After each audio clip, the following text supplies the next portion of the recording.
두 번째 키워드, 자택 출퇴근입니다. 윤석열 당선인 5월 10일 취임하지만요.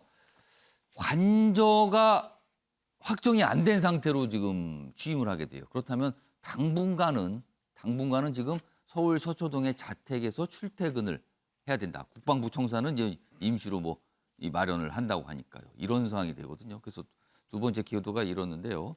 먼저 준비된 기사가 있는데요. 먼저 사진 하나 있습니다. 자, 이 관저 가지고 참 여러 가지가 있었는데 처음에는 육군 참모총장 공관을 사용하기로 했습니다. 사실상 거기가 비어있기 때문에 수리해서 쓰자 했는데 가서 보니까 이게 너무 낡아서 이거는 차라리 그냥 새로 재건축하는 게 낫지 이걸 수리하는 거는 불가능에 가깝다. 그래서 포기가 됐습니다. 그리고 어제 인수위가 공식적으로 발표를 했죠. 외교부 장관 공관을 사용한다는 겁니다. 그래서 지금 멀리서 찍은 외교부 장관 공관의 모습이에요. 산 중턱에 자리 잡고 있는데요. 높은 곳에 위치하고 있죠. 그리고 건물이 꽤 많습니다. 굉장히 넓어요. 왜냐하면 단순한 어떤 이 주거 공간도 있지만 이 외빈들과 함께 할 수 있는 행사 장소도 꽤 규모가 크거든요. 외교 장관이나 특성 때문에 그렇습니다. 여기를 지금 사용하기 결정했죠. 다른 공간들도 근처에 있는데 굉장히 높은 자리에 있고 좀 어떻게 보면 뭔가 독립성이 좀 강해 보이죠. 이런 사진이 먼저 있습니다. 다음 기사 보겠습니다. 그런데 이 공관을 어제 확정 발표했는데 여기를 쓰겠다. 이제 앞으로 수리가 들어가겠죠. 그런데 새 대통령 새 관저 외교장관 공관으로 확정했습니다. 그런데 이게 지난 금요일서부터 이게 논란이 된 거죠. 김건희 여사 답사 논란입니다. 답사 논란. 여기를 다녀갔다고 합니다. 답사를 한 거죠. 근데 이제 답사의 시점이 문제가 된 겁니다. 자, 여기 보면 김건희 여사가 먼저 가서 낙점을 했다. 이런 의혹이 일었어요. 그러자 어제 당선인 측에서는 그게 아니고요. 먼저 이곳이 결정된 뒤에 둘러본 거다. 그러니까 시간 순서가 답사를 하고 나서 이곳으로 결정한 게 아니라 외교부 장관 공간을 사용하기로 결정한 뒤에 둘러보러 간 거다. 어떤 분들은 이게 왜 중요합니까? 라고 할 수도 있어요, 그게. 근데 이게 정치적으로 논란이 되고 있는 거거든요. 그리고 여기 취임 후 한 달간은 이게 수리를 하는 기간이 필요하니까 서초동 자택에서 출퇴근을 해야 된다. 이렇게 돼 있습니다. 어제 이와 관련해서 인수위의 당선인 대변인이 설명을 했고요. 그리고 또 야당 쪽에서 반응도 좀 있었는데요. 들어보시죠. 새로운 공간으로 가는 것이 좋겠다라는 실무진의 결정이 있었고 그 이후에 당연히 그곳을 사용하시게 될 두 분이 확인하는 그런 수순으로 됐다라고 여러 가지를 감안을 해서 새로운 곳으로 공관을 사용하기로 지금 결정을 사실상 한 상황이고 거기에 대해서 이후에 방문한 것이지 먼저 가서 낙점해서 그 공간을 변경하는 데 고려했다라는 점은 오보라고 저희가 말씀을 다시 한번 드리면서 국민과 민생, 경제는 안중에도 없고 오로지 대통령 당선인의 취향에 맞는 일할 공간, 살 집만 찾고 있습니다. 당선인이 갑자기 내가 쓸 테니 나가라라고 내쫓는 셈입니다. 더구나 외교부에는 단 한마디 협의도 없이 일방적으로 통보했습니다. 제가 아까 야당의 반응이라 그러는데 아직까지는 여당입니다. 여당의 반응이 나왔습니다. 자, 그런데요. 어제 이제 브리핑 내용이었거든요. 그런데 시간을 좀 약간 돌려보겠습니다. 지난 20일입니다. 당시에도 인수위에서 뭔가 브리핑을 통해서 관련 내용을 얘기했습니다. 그 내용 들어보시죠. 종합적으로 검토한 결과 육참 총장 공관이 불합리한 점이 많은 것으로 확인이 돼서 그래서 그 대안으로 외교 장관 공관을 검토를 시작했고 실제 입주 시기는 5월 10일이 될지 유교 의원님. 그러니까 지난 20일 날 외교장관 공관을 검토하겠다고 브리핑으로 발표를 했어요.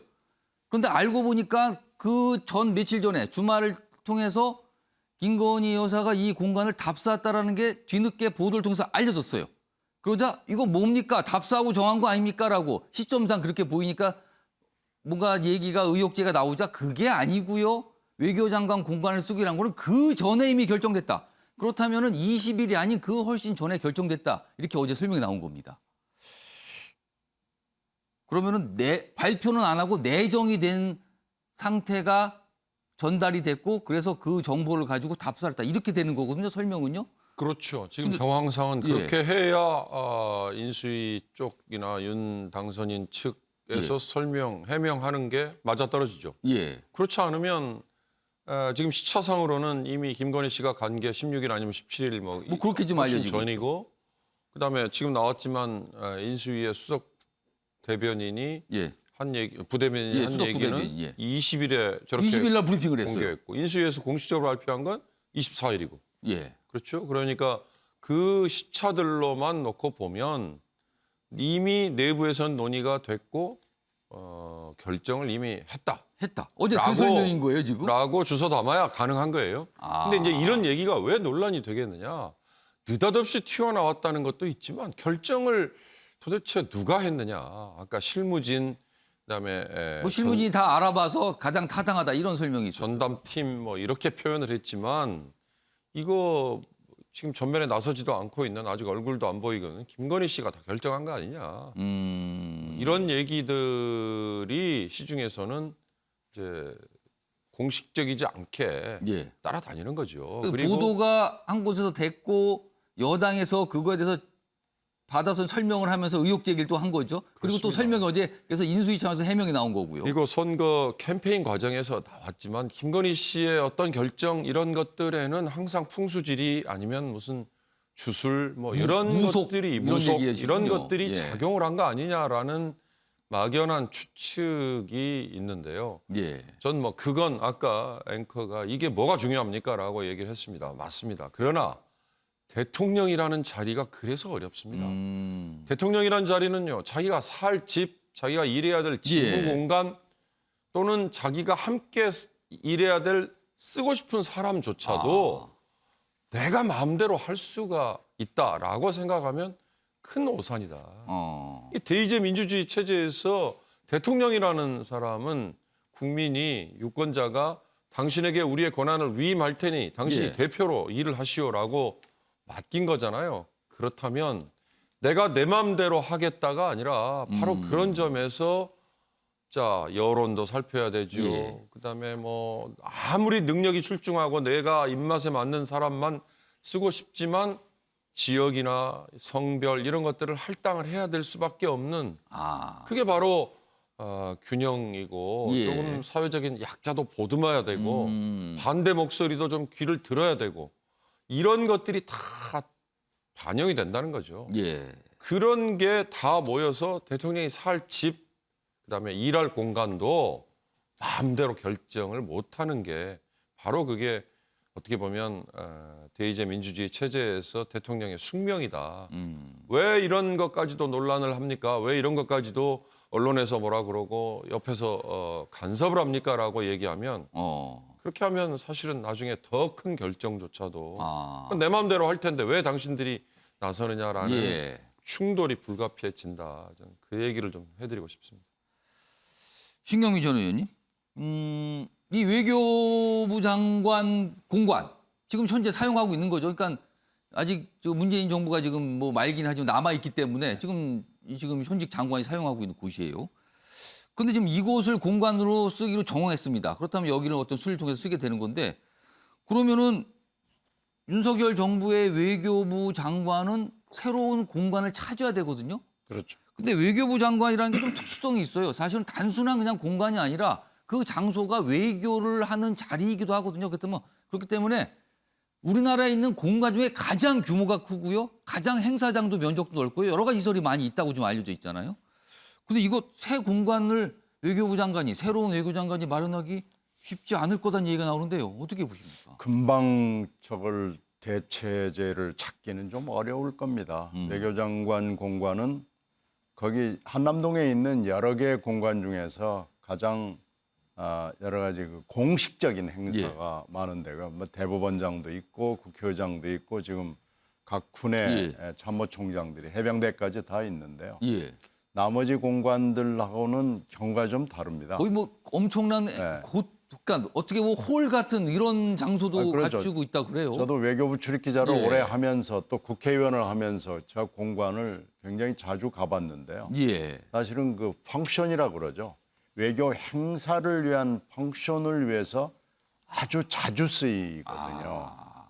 그래서 저기에서 사실 굉장히 많은 경우에 국가 수반이나 외교장관이나 또 아주 중요한 외빈들이 왔을 때 저기에서 회담도 하고 연회도 하고 많은 여러 가지 주요 행사들이 저기서 열립니다. 예. 그리고 그런 점으로 봤을 때는 저런 정도의 규모의 공관을 금방 확보한다는 것은 어렵고요. 항시 쓰기 때문에 예. 대통령이 바로 즉시 입주는 가능할 거예요. 근데 나머지 공관하고는 다르게 지금 군부대 군 참모총장급들이 쓰는 공관들은 사실은 쓰질 않거든요. 예. 뭐 비어 있는 시기 또 그렇죠. 기간이 많다 그래요. 국방장관을 제외하고는 되게 비어 있고 서울에서 무슨 일이 있을 때만 쓰기 때문에 예. 사실은 처음에 육참 총장 공관 얘기가 나왔을 때 가능하겠느냐고 다 고개를 갸우뚱거렸거든요. 그리고 대통령 공관으로 과연 적합하냐. 육참 총장 공관이라는 건 그래봐야 1년에 많지 않은 펑션이 있는 데기 때문에 그리고 또 현재는 계룡대에 다들 살고 있어서 그렇습니다. 상용으로 쓰지 않거든요. 그렇게 봤을 때는 적합하지 않은데 들어갈 수 있을까라고 고개를 갸우뚱거렸는데요. 예. 결국 결과가 이렇게 됐고요. 음. 지금 뭐 대법원장 보고 나가라고 그럴 수는 없잖아요. 예. 국회의장 보고도 나가라고 그럴 수는 없고요. 아. 지금 외교장관으로 가는 거 아니야라는 우려들을 했는데 결국 지금 알 수 없는 이유로 외교장관으로 결정이 돼서 굉장히 많은 사람들이 이게 좀 납득하기 어렵다고 볼 겁니다. 자, 천하람 변호사. 네. 일단 뭐 두 분 말씀 들어봤는데요. 사실 또 일각에서는 특히 이제 국민의힘 내부 그리고 인수위 쪽 분들 얘기는 그러니까 일부 언론과 여당이 너무 색안경을 끼고 보고 있다. 뭐가 이슈가 나오면 꼭 그렇게 관련을 지으려고 한다. 좀 억울하다. 뭐 이런 얘기도 있습니다. 어떻게 들으셨습니까? 원래 뭐 상대 당이랑 언론은 항상 색안경 끼고 보죠. 뭐 하루 이틀 일이겠습니까? 그렇기 때문에 색안경에 대비해서 더 깔끔하게 일 처리를 해야 되는 것이 이제 뭐 여당이라고 할까요? 내지는 청와대의 운명이라고 하면 운명이죠. 맞는 말씀이고요. 다만 저는 신경민 전 의원께서 말씀하신 내용에 외교부 공간을 이제 새로운 관저로 낙점한 이유들이 다 들어가 있다라고 생각합니다. 아. 외빈도 접객할 수 있고 또 어느 정도의 시설이 이미 갖춰져 있다. 시설이 갖춰져 있다라는 것을 아마 전문가들도 높게 평가한 걸로 그러니까 문재인 저도 정부 보이고요. 들어서도 여기 수리를 꽤 많이 했다 그래요. 많이 갖춰졌다 그러죠. 그렇죠. 그래서 예. 이제 관저로 입주하는 그 시기를 최대한 당겨야 되지 않겠습니까? 왜냐하면 서초동 출퇴근 기간이 길어지면 길어질수록 그렇죠. 시민들에게 현실적인 이유가 있죠. 맞습니다. 불편을 많이 끼쳐드리게 되기 때문에 그런 점들이 있는 것 같고요. 그다음에 이제 김건희 씨 이슈와 관련해가지고는 예. 저는 그렇게 생각합니다. 김건희 여사의 의견을 듣는 거는 당연한 일인 것 같고요. 왜냐하면 아무래도 거기 들어가서 살 두 분 중에 한 분이니까. 그리고 아마 전문가들도 많이 있기 때문에 김건희 여사의 의견만을 듣지는 않았을 겁니다. 그 검토 과정에서 당연히 거쳐야 되는 한 요소였다고 보고 그렇게 본다라고 하면 설령 색안경을 끼고 보시더라도 이게 뭐 그렇게까지 논란이 될 일은 아니다. 저는 그렇게 판단이 됩니다. 사실 처음부터 딱 정한 대로 그대로 갔으면 되는데 이게 바뀌었거든요. 네. 그러면서 이제 논란이 좀 커진 측면이 좀 있습니다. 다음 기사는요. 이 출퇴근, 윤석열 당선인이 취임한 이후에 이제 출퇴근을 하는 문제를 다루고 있죠. 서초동에서 용산 국방부청사로 윤석열 당선인 출퇴근하는 대통령 1호가 된다. 자택 출퇴근 대통령 1호다. 1호가 아니고 앞으로 없는 거 아닙니까? 지금만 이러면 공간이 마련된다면서 계속 쓰겠죠. 외교장관 공간 한 달 리모델링 해야 됩니다. 공사가 한 달 걸려요. 그럼 그 사이에 서초동에서 다녀야 되는데 교통체증, 경호, 안보 등등등 이거 어떻게 됩니까? 그리고 비상시 서초동 아파트 이거 안전 취약한데요. 여기는 그냥 우리 그냥 국민들이 사시는 곳이잖아요. 그러니까 이게 안전은 대통령이 거주하는 공간하고 적합하지 않다는 거죠. 최영철 편집위원. 가장 크게 경호 문제 아닙니까 이거? 저는 뭐 일관되게 청와대에서 좀 급하게 나오시는 것은 좀 반대를 해왔습니다. 왜냐하면 문재인 대통령이 광화문으로 나온다고 했을 때 결국에는 약속을 지키지 못한 측면을 봤을 때 너무나 구체적인 문제들이 많이 부딪혔거든요. 그렇죠. 그때도 경호 문제가 아주 그렇습니다. 심각하게 제기됐어요. 예, 뭐 우리나라 대통령이 보통 대통령하고 좀 다른 점은 분단 체제의 국가 대통령이라는 겁니다.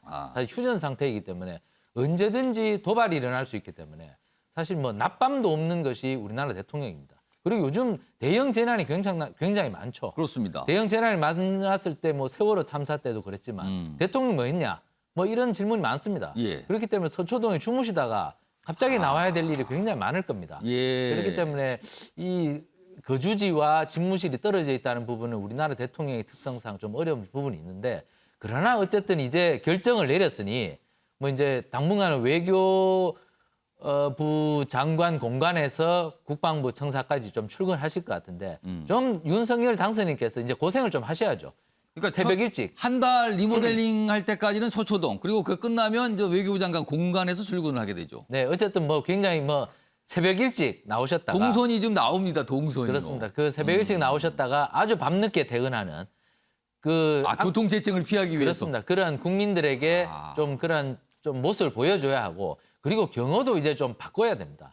경호가 너무 대통령에 대한 경호가 예. 너무 좀 과하다 싶을 정도로 많습니다. 물론 뭐 제가 아까 설명했다시피 우리나라 분단 체제라는 것도 있지만 그러나 이제는 시민들도 굉장히 그 성숙한 시민의식을 보여주고 있기 때문에 예. 과거와는 좀 다른 뭐 접근이 필요하다. 그렇기 때문에 제가 사실 뭐 박근혜 정부 청와대에 들어갔을 때만 해도 기자들이 들어가도 전화기를 모두 막아버렸습니다. 전화 통화가 안 되게끔. 대통령이 있는 곳은 원래 전화가 안 되잖아요. 요즘은 뭐 문재인 대통령 체제에서는 많이 바뀌었습니다. 많은 개방형적인 그러한 경호를 했기 때문에 예. 이건 윤석열 당선인도 취임하신다면 개방형 경호를 함으로써 국민들과 좀 더 가까워지려는 노력을 해서 예. 좀 국민들의 불편, 경호 때문에 빚어지는 불편을 좀 줄이셔도 뭐 전 이제는 이제 좀 되지 않을까. 그렇기 때문에 그렇다면 당선인께서 청와대를 밖으로 나오는 이런 결단에 대해서 국민들이 예. 좀 박수를 보내지 않을까. 당선인께서 앞으로 조금 많이 고생을 하셔야 된다. 많이 고생을 하신다면 국민들도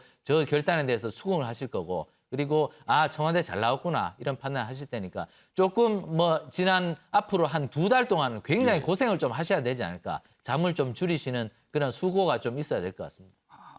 그러니까 대통령이 탑승한 차, 이른바 이제 1호차라고 불리거든요. 그 1호차는요, 도로에서 절대로 멈추면 안 되거든요. 바로 그냥 이어져서 달려야 됩니다. 그렇기 때문에 신호를 다 조절하거든요. 그 사이에 아무래도 교통체증이 벌어지게 되는 것이죠. 다른 도로에 대해서는. 근데 이제 최영철 편집위원은 이제 제안을 하셨어요. 새벽에 출근하시고요. 밤에 퇴근하세요. 잠을 줄이라. 현실적인 제안인지 모르겠습니다만 아무튼 오늘 말씀을 좀 하셨습니다.